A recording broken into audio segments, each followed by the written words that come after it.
The economy has been high in the headlines, but less so has been news about the youngest workers. Last year, the U.S. government found child labor violations involving more than 3,800 minors, one quarter involving hazardous working conditions. Both figures are up from the previous fiscal year.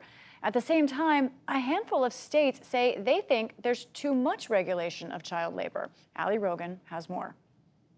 So far this year, Iowa and Arkansas have passed laws to loosen child labor restrictions, and 4 other Midwestern states are advancing bills through their legislatures. Last year, New Jersey and New Hampshire signed bills to lower age restrictions around child workers.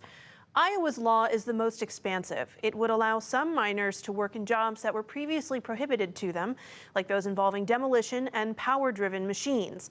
The other bills largely focus on removing requirements for work permits and increasing the number of hours children can work. To discuss the state of child labor laws, I'm joined by Catherine Waltz, director of the Center for the Human Rights of Children at Loyola University Chicago, and Dan Bowling, a distinguished fellow at Duke University School of Law. Thank you both so much for joining me. Catherine, I want to start with you. Why is it that these laws seem to be all making their way through state legislatures at the same time? Thank you for having me. I find this very interesting in light of the fact that there is also a parallel increase in child labor violations under the Department of Labor. So I think this is certainly a coordinated effort by industry and by Republicans to try to weaken federal labor laws, particularly as it affects children. There is a gap in labor, and people are looking for more people to hire, and unfortunately, children are being thrown under the bus. And Catherine, sticking with you, a lot of the most egregious child labor violations that we've seen, as you mentioned, which have been increasing over the past 2 years, they would not really be impacted by these laws. So where then do you see the through line between the efforts by lawmakers and companies to loosen these restrictions and the increase in child labor violations that we've seen? What's the connection there?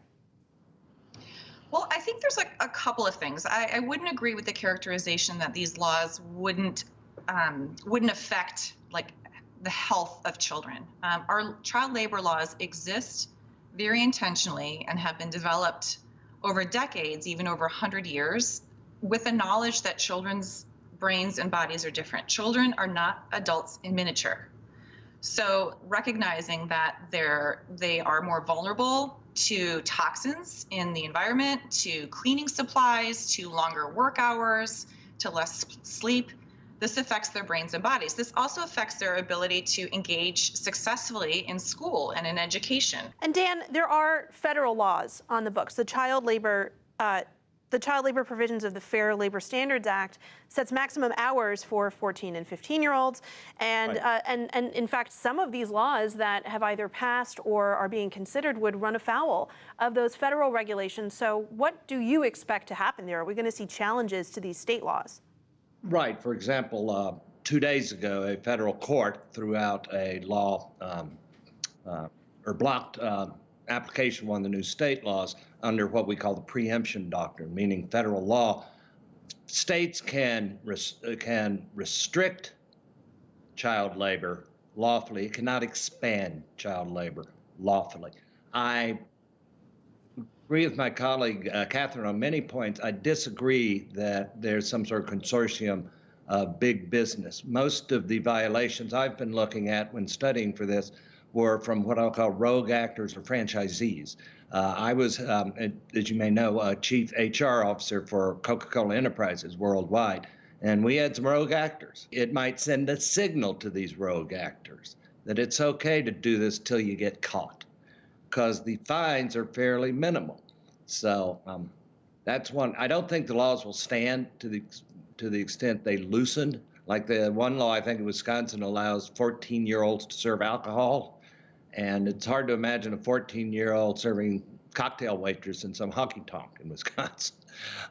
So these won't stand, but the signals they may send are are bad ones. Catherine, if I can ask you quickly to respond to Dan's point about these being rogue actors as opposed to orchestrated larger attempts. Would you like to weigh in on that? Sure. I think with any violations of any laws, you have both like rogue independent actors, and then there are also larger systemic issues.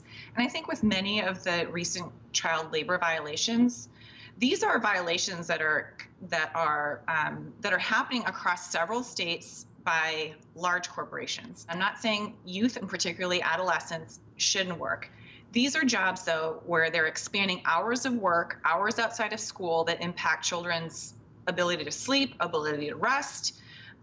They're low-wage jobs, right? These are not high-skilled jobs. And they're also affecting and impacting children's access to school. Catherine, Dan brought up another point that I'd like you to weigh in on as well, which is about enforcement.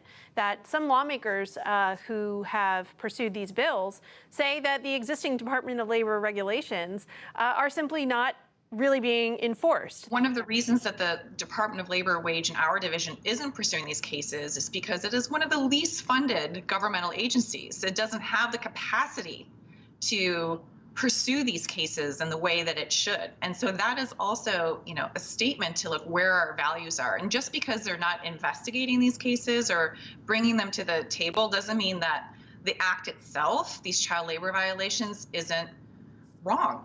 And isn't a crime, and a law isn't being broken. And Dan, there are efforts to revise the federal regulations on the books. There's a bill from Congressman Dusty Johnson of South Dakota, which would expand working hours for children year-round. What's going to be the interplay then between efforts on the federal level to change Department of Labor regulations and what we're seeing on the state level? Well, I think the chances of that getting anywhere or about the chances of me being appointed to the Supreme Court tomorrow. So I'm not overly concerned about that. But finally, again, the Department of Labor, the fact they are finding more violations, meaning they're doing their job. Catherine Waltz and Dan Bowling, thank you so much for being here. Thank you so much. Thank you, Allie.